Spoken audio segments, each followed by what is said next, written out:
Hello, dear friends. Ken Graves here with GodSword.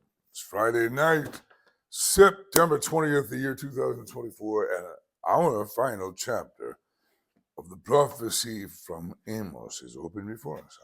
Amos chapter 9, verse 1. I saw the Lord standing beside the altar, and he said, "Strike the capitals so that the thresholds will shake. Break them on the heads of them all, and I will kill the rest of them with the sword. Not one of them who can flee will flee. Not one of them who can survive will escape.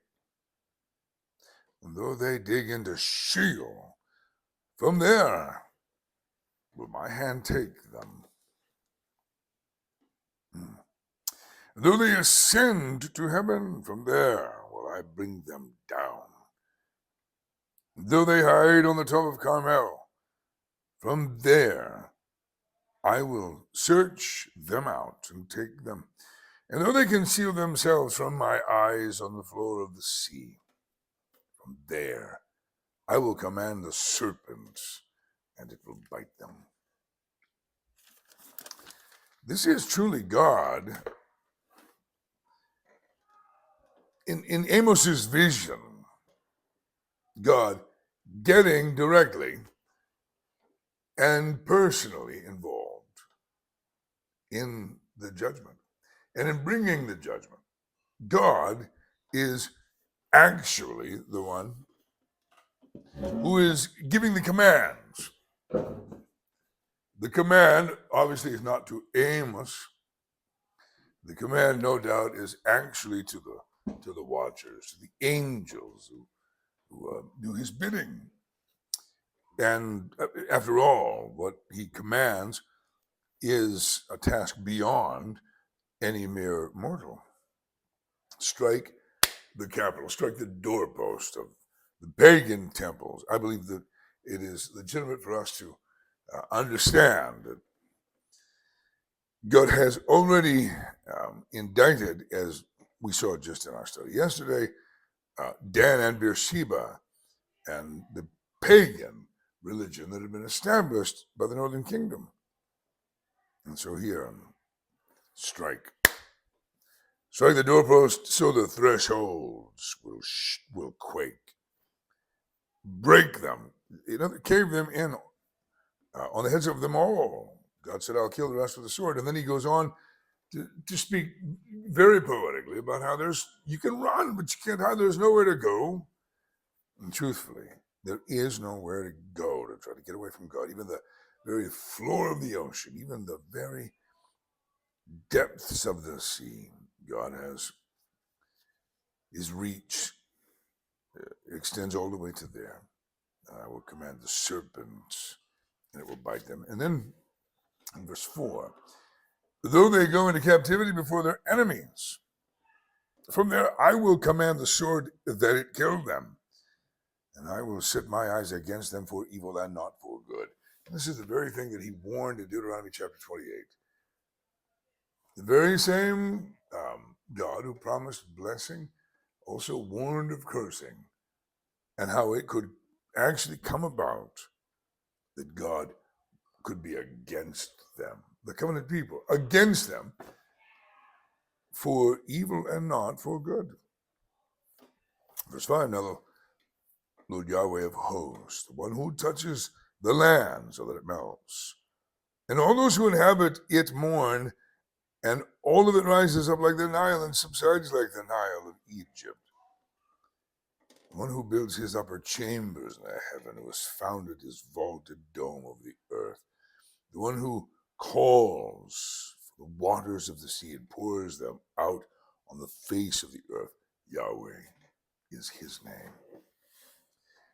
The God that Israel had been in covenant with, the covenant which they violated, is the God of creation, the Creator himself. He says in verse 7, are you not as the sons of Ethiopia to me? In other words, the Ethiopians were to Israel a strange and distant people.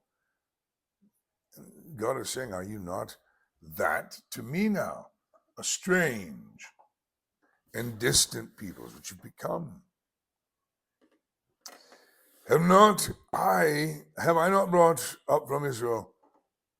I'm sorry, have I not brought up Israel from the land of Egypt, and the Philistines from Caphtor, and the Arameans from Gur? Behold, the eyes of the Lord, behold, the eyes of Lord Yahweh are on the sinful kingdom. And this is what God refers to the covenant people as the sinful kingdom. That's the most direct of all of the prophetic indictments. The sinful kingdom. And I will destroy it from the face of the earth. Nevertheless, I will not totally destroy the house of Jacob, declares Yahweh. So God speaks of judgment. God speaks of destruction and destroying. But then he cannot help himself. In his mercy, he will mention, but I won't totally destroy. It will not be total. God has made promises, and promises that he intends to keep.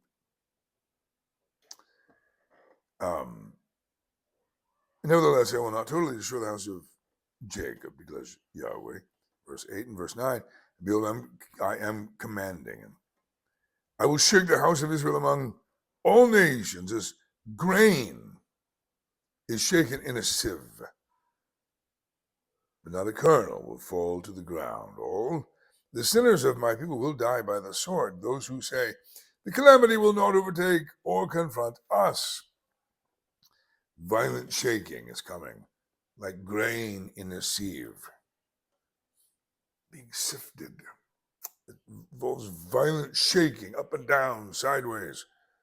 And Israel would experience in God's judgment this great sifting.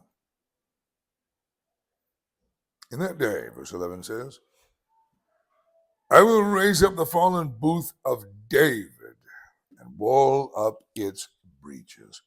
So the promises that God has made with regard to Messiah, the promises that God has made to David about his dynasty, he's going to keep them. I will raise up, he says. He calls it here the booth of David. It's no longer a great palace. It's become just a little booth, a little shelter.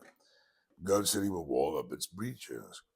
I will also raise up its ruins and rebuild it as in the ancient days, that they may possess the remnant of Edom and all the nations who are called by my name, declares Yahweh who does this.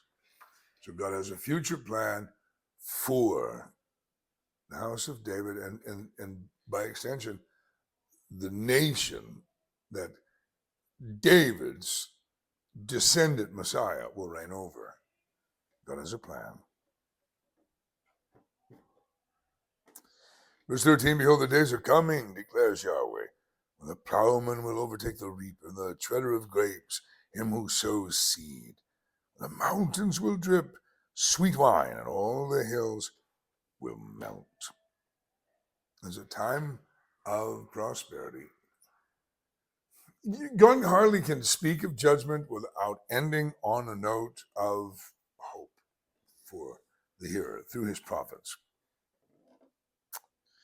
And there is a time of such prosperity that, unlike normal circumstances where the sower and the reaper have their roles months apart, there's a level of prosperity and a quick work that has both the reaper and the sower and the treader, all of them working together.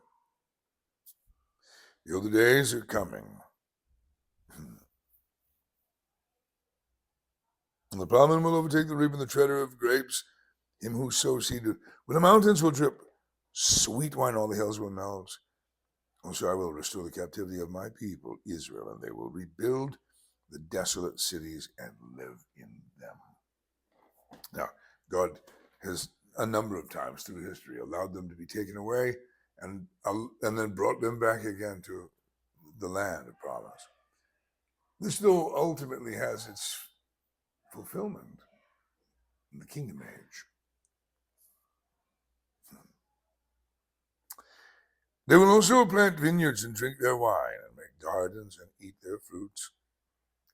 This is the picture of the millennial reign of Christ, that 1,000-year reign.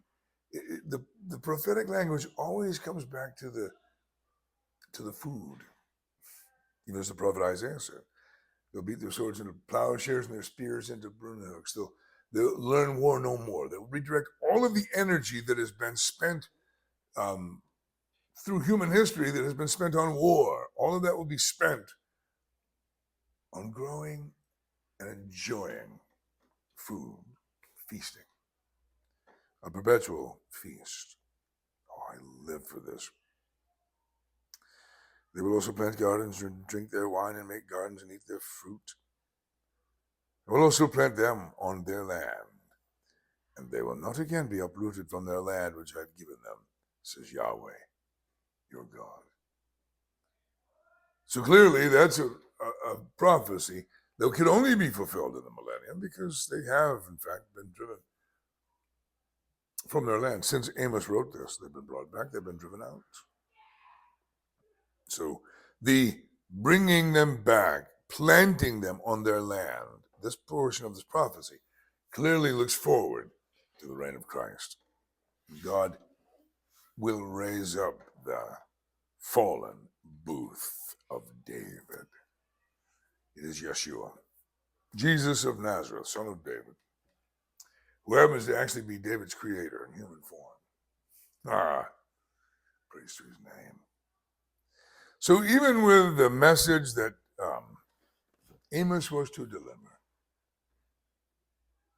bad news, horrible judgment, inescapable judgment, still, he couldn't end without a prophecy about the kingdom age and the regeneration. God still has a plan for them. That's how he is. There, our study of Amos is complete. Next week, we'll begin Obadiah. Appreciate you taking the time, just a few minutes out of the day, but I'm very grateful for it. I'm grateful to be able to do this, to read, give the sense. Tomorrow here at Calvary, and I don't know, you're probably days behind in all of this, but tomorrow all of the men will gather. The men of Calvary in our state come, as many as can, come, and we gather to join our hearts, to lock our shields together, and to throw up our voices in praise to our Father. So I look very much forward to tomorrow and how the Lord will meet us here. There's your study for today, and I'll come to you on this platform again on the Lord's Day. Grace and peace to you all.